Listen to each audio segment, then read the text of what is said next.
Hai, halo semuanya untuk Gemini. Kita lihat lagi untuk energi percintaan kalian di bulan April tahun 2020 ini. Dan seperti biasa, sebelum aku mulai untuk readingan ini, aku pengen sampaikan dulu bahwa readingan ini semuanya bersifat general. Jadi bisa cocok, bisa enggak ya untuk kalian. Ya bisa jadi ini memang punya kalian, energinya yang terbaca. Bisa jadi juga memang mungkin punya pasangan kalian atau orang yang sedang kalian fokuskan. Kalian harus, ya kalau emang nggak cocok, mungkin kalian bisa cek di moon rising atau Venus kalian, atau pindah ke channel lain yang energinya lebih menarik untuk kalian. Untuk kalian yang lagi nunggu readingan Gemini ya, ini punya kalian, mudah-mudahan resonate untuk kalian ya. Tapi kalau memang nggak resonate ya, jangan berkecil hati. Mungkin bukan saatnya energi kalian yang ditarik ya gitu. Oke, nah energinya ini bisa terbolak-balik ya, seperti yang tadi aku udah kasih tahu, vice versa. Satu lagi, kalau misalnya aku ngebacanya rada ngos-ngosan, kadang batuk-batuk ya, jangan mikir bahwa aku kena COVID-19 ya. Enggak, aku sehat walafiat sebenarnya, cuma memang punya riwayat jantung, jadi kadang-kadang suka ngos-ngosan. Dan orang yang punya penyakit jantung juga jangan dikira dia nggak punya batuk loh, dia punya batuk ya seperti yang sekarang aku alamin. Jadi kalau dia lagi ngos-ngosan itu pasti diiringi dengan batuk-batuk itu gitu. Jadi bukan karena aku punya penyakit yang berhubungan dengan virus yang sekarang lagi mewabah ya. Oke, kita mulai aja ya. Untuk Gemini, di sini ada secara overall ya, secara keseluruhan energi yang berbicara untuk kalian. Di sini ada codependency, di mana ada kecanduan yang mempengaruhi kehidupan percintaan kalian ya. Ya, kartu ini semacam menggambarkan bahwa kecanduan itu yang akhirnya menjadi masalah di dalam hubungan percintaan kalian. Entah itu kecanduannya itu ada di kamu atau di pasangan kamu atau mungkin dua-duanya. Yang jelas kecanduan itu mempengaruhi kehidupan percintaan kalian. Kecanduan itu kan kita seperti tahu ya, kita tahu ya seperti apa gitu ya. Ada yang bisa berupa ngobat, drugs gitu ya. Ada yang bisa berupa kecanduan terhadap 4 huruf, SEKS ya. Nah, sebenarnya mungkin masih banyak kecanduan yang lain ya. Tapi kalau aku melihat tebaran, apalagi sini ada devil ya, ada devil. Ini lebih besar kemungkinannya mungkin ke hubungan yang 4 huruf itu gitu ya, hubungan seks gitu ya. Nah, ya yang bisa aku bilang tentang kecanduan, emang kecanduan tuh bisa mematikan rasa sakit hati ya gitu, kayak orang ngobat gitu ya. Orang ngobat sesaat dia tuh bisa menghilangkan rasa sakitnya, bisa menghilangkan rasa takutnya gitu ya. Tapi sebenarnya justru kecanduan itu bisa mengurangi kapasitasnya untuk mencintai gitu. Jadi kalau orang itu sudah terbiasa misalnya dengan kehidupan, ini mungkin kalau misal ini sih lebih ke ini ya, lebih kalau untuk pasangan yang belum menikah kali ya gitu ya. Karena kalau udah berumah tangga sih aku rasa, ya bisa juga sih terjadi gitu ya. Suami istri, suaminya mungkin terlalu kecanduan dengan seks, itu juga bisa yang akhirnya bikin istrinya merasa gerah, merasa bosan. Setiap hari kok harus ngeladenin suami terus, padahal dia mungkin lagi nggak pengen gitu ya. Itu ya. Jadi nggak selamanya kecanduan seks itu hanya untuk pasangan yang belum menikah gitu ya. Menikah juga ya biar dikata itu sudah sah, pasangan itu adalah pasangan yang sah, pasangan yang sudah resmi, jangan dikira gitu ya.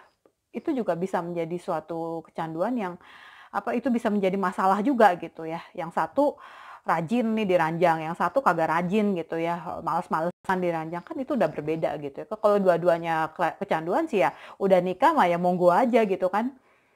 dua-duanya seneng-seneng aja toh gitu kan. Tapi kalau salah satu doang, nah itu bisa jadi masalah. Oke. Nah, yang jelas itu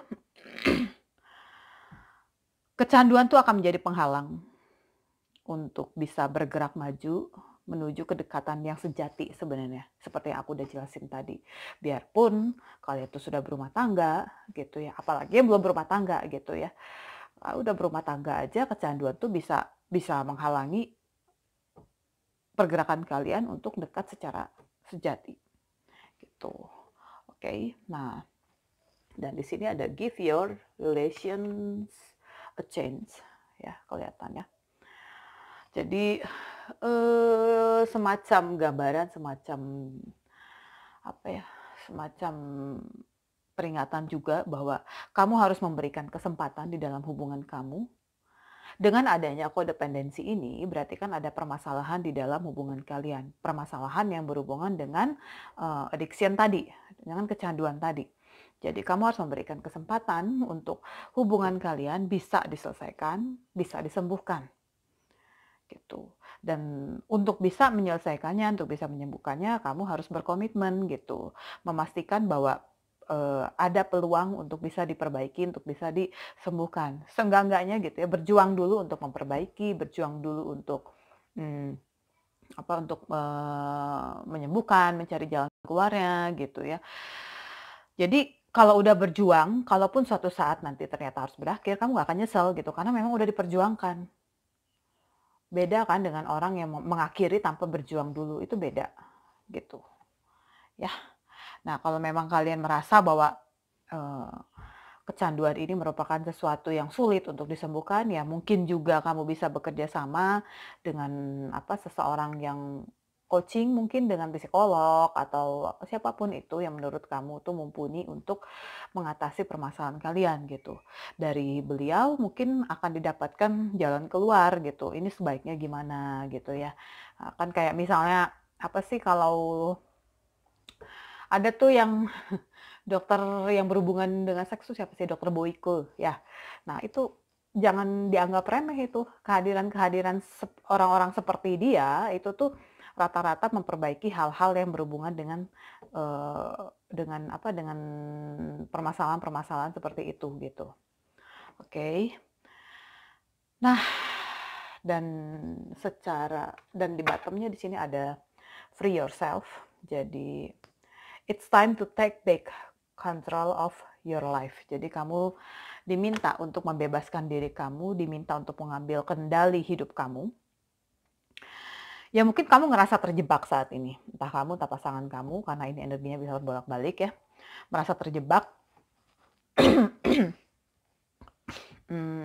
Karena ini tadi, kodependensi ini. Tapi karena mungkin sudah komitmen kalian sudah dalam, dan sebenarnya kamu dan dia tuh sebenarnya saling mencintai ya gitu.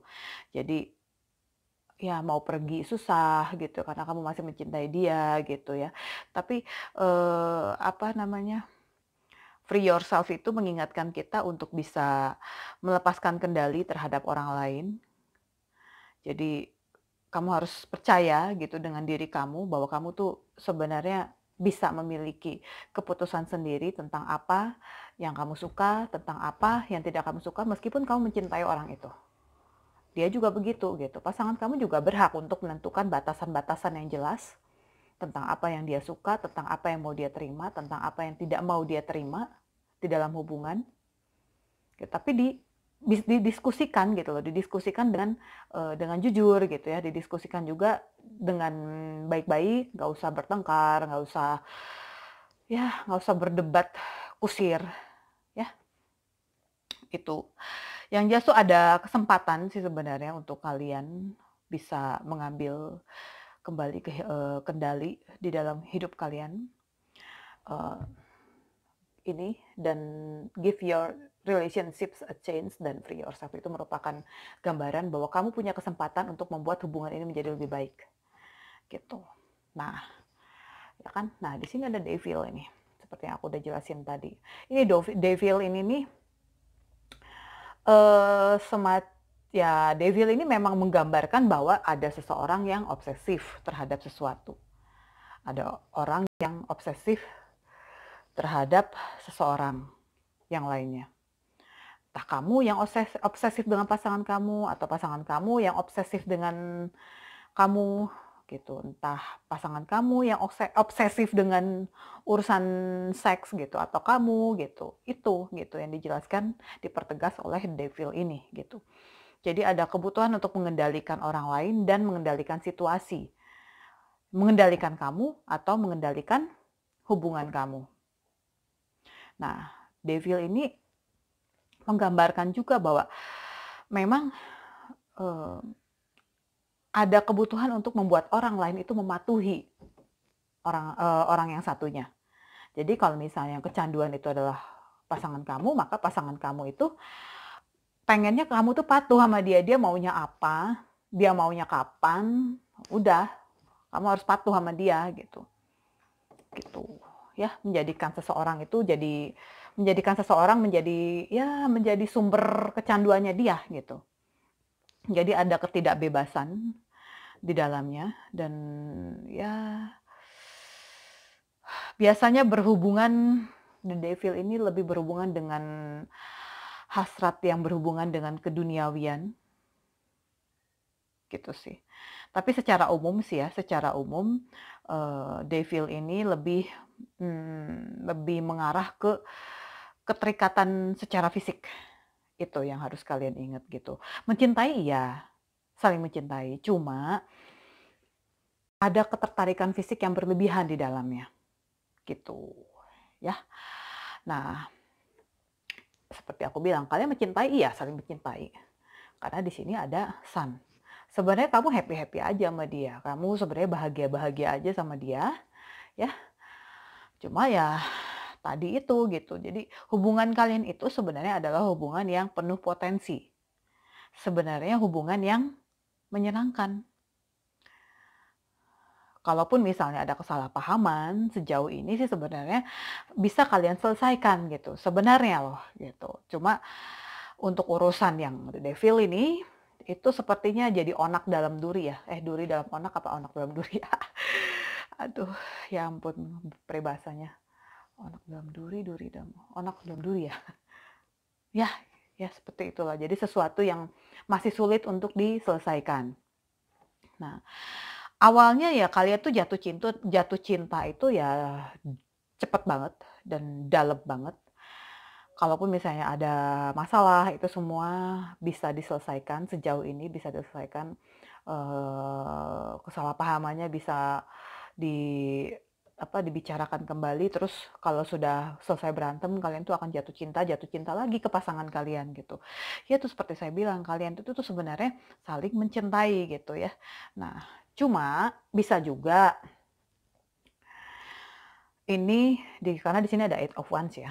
Jadi bisa jadi ada salah satu pihak yang memberikan terlalu banyak energi di dalam hubungan terhadap yang satunya. Jadi mungkin kamu terlalu banyak memberikan kepada pasangan kamu atau pasangan kamu terlalu memberikan banyak ke kamu gitu, terbolak-balik.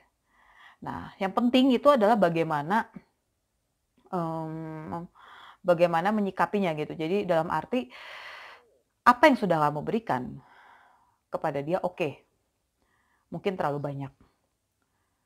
Tapi yang menjadi pertanyaan, yang menjadi harapan adalah bahwa semoga pasangan kamu itu bisa menghargai kamu gitu loh.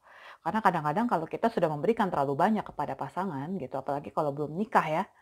Nah, ujung-ujungnya kadang-kadang jadinya pasangan itu kurang bisa menghargai kita. Itu banyak kejadian seperti itu. Yang mudah-mudahan kalian tidak termasuk dalam yang seperti itu. Oke. Nah, dan satu lagi di sini juga ada High Priestess ya. Ini ada rahasia yang disimpan. Jadi bagaimanapun pola hubungan kalian itu merupakan rahasia kalian yang kalian simpan rapat-rapat, yang tidak terungkap ke orang lain.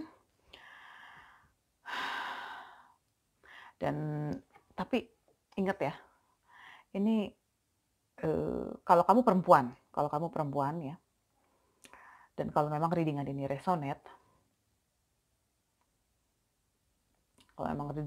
resonate, pasangan kamu itu bisa menganggap kamu itu sebagai seseorang yang seksualitasnya itu bisa digunakan gitu. Ingat loh itu ya. Kalau readingan ini memang resonate untuk kalian ya. Uh, ya, aku sampai speechless sih mau ngomong apa ya gitu. Itu sesuatu yang gak menyenangkan, sesuatu kejujuran yang memang harus aku sampaikan gitu. Gak enak mungkin ngedengernya, tapi kartunya ngebacanya seperti itu ya gitu. Jadi semua kondisi ini itu bukannya kamu gak gelisah mikirnya, kamu khawatir. Di sini juga ada Nine of Swords gitu ya. Ada perasaan gak layak. Kalau kamu adalah perempuan yang menonton video ini, kamu ngerasa gak layak, kamu ngerasa takut, ada rasa khawatir tentang masa depan. Itu yang aku rasain. Dan dipenuhi rasa bersalah, ada rasa penyesalan juga. Kamu kewalahan untuk mengatasi emosi-emosi negatif seperti penyesalan, ketakutan, rasa bersalah gitu. Sebenarnya koneksi kamu dengan orang ini sebenarnya ada koneksi yang dalam. Gitu. Kamu ketemu dia itu sebenarnya juga takdir. Emang kamu harus ketemu dia karena di sini ada Wheel of Fortune ya. Nah, jadi emang sudah pertemuan kalian tuh memang sudah takdirnya dari Sang Pencipta bahwa kamu akan ketemu sama dia gitu. Dan sesuatu yang berhubungan dengan takdir itu hubungannya dengan sesuatu yang memang harus kita jadikan pelajaran. Itu yang harus dipahami. Jadi jangan diambil dari negatifnya aja ya. Mungkin ada penyesalan di dalam diri kalian, aduh gara-gara pacaran sama dia nih, hidup gue jadi begini. Nggak begitu mikirnya ya. Dari apa yang sudah kalian lewati, kalian bisa mengambil pelajaran. Bahwa ya supaya kedepannya itu tidak seperti itu lagi. Bagaimana kalian bisa mengontrol jiwa kalian bisa mengontrol ketakutan kalian bisa mengontrol nafsu kalian. Pelajaran toh itu. Gitu. Dan satu hal lagi, kalau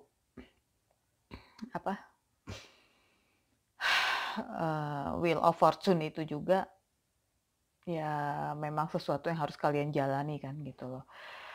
Wheel of Fortune ini bisa mengarah ke hal yang positif gitu. Jadi dari yang sudah kalian lewati sebelumnya akan ada hal positif di depannya gitu. Jadi kalian tuh kemungkinan menemukan tujuan hidup kalian. Dari rasa bersalah, dari rasa penyesalan, seperti aku bilang tadi. Semua yang sudah kalian lewatin itu tuh merupakan takdir, dan takdir itu berhubungan dengan pelajaran yang harus diselesaikan kan, gitu. Dengan menjadikannya itu sebagai pelajaran, dengan menjadikannya itu sebagai sesuatu yang harus diselesaikan, kalian tuh jadinya menemukan tujuan hidup kalian. Cuma ya butuh proses, butuh perjalanan. Dan aku lihat di sini juga kalian sekarang lagi merasa kayak kurang antusias dengan hubungan kalian. Kalian merasa kurang arah, gak tahu mau dibawa kemana hubungan kalian dengan pola hubungan seperti itu. Ada rasa gak berdaya untuk bisa menghadapi pola hubungan seperti itu. Rasa takut dilupain juga ada.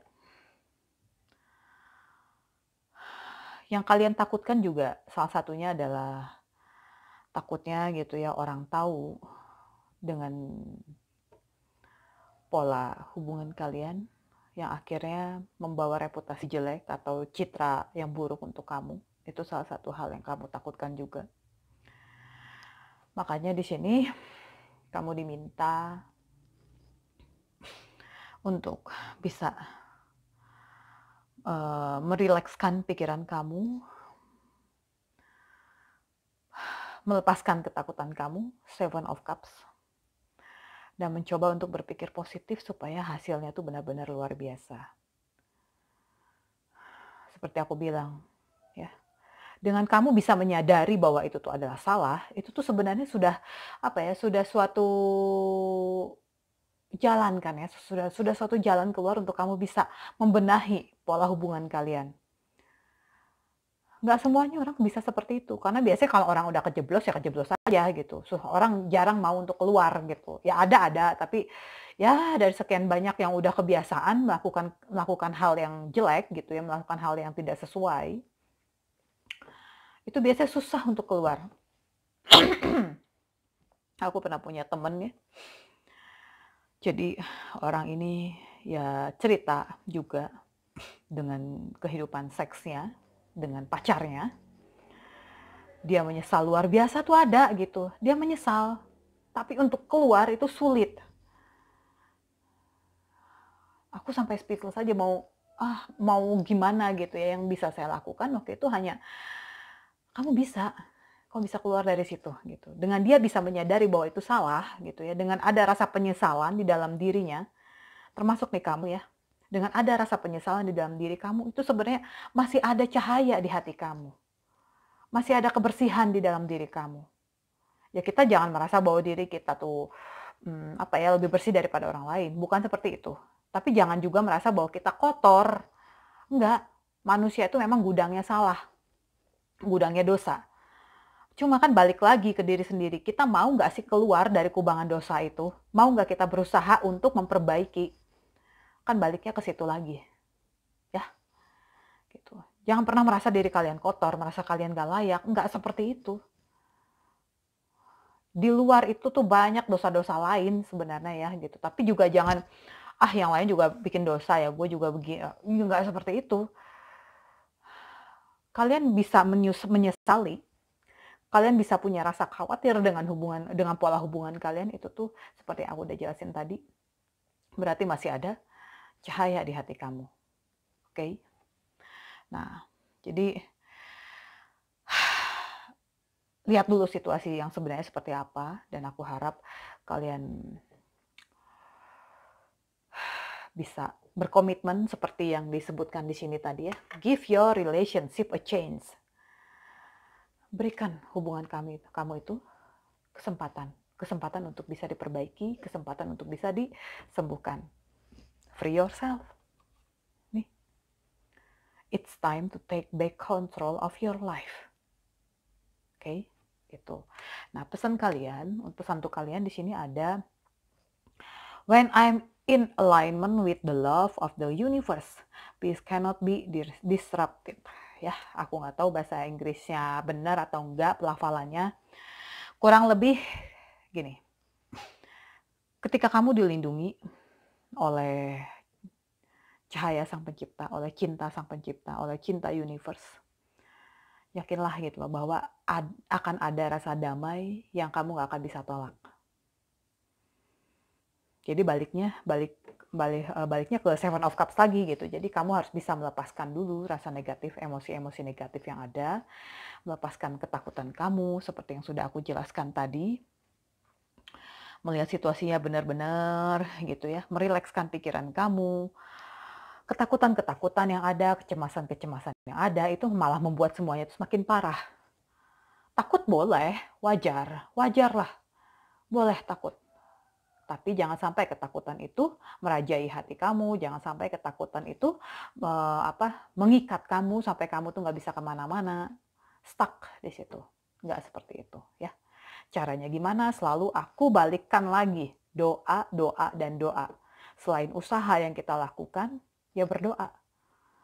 Berdoa minta petunjuk Sang Pencipta supaya kamu bisa lebih damai. Apapun agama kamu, mau Kristen, kayak mau Islam, kayak mau Buddha, kayak Hindu, kayak apapun itu. Kuncinya cuma satu, doa. Karena hanya Sang Pencipta yang bisa membolak-balikan hati manusia, ya kan? Semua kecemasan di dalam hati kita, semua ketakutan di dalam hati kita, itu bisa berubah menjadi sebuah kedamaian pada saat kita bisa menyerahkan segala sesuatunya kepada Sang Pencipta. Tapi ingat, harus disertai dengan usaha. Kamu berdoa doang, kalau kamu nggak berusaha sama aja bohong. Nggak akan ada hasilnya. Oke, itu aja pesan untuk kalian ya, Gemini. Aku sedih bacanya. mudah-mudahan ada hal positif yang bisa kalian dapatkan.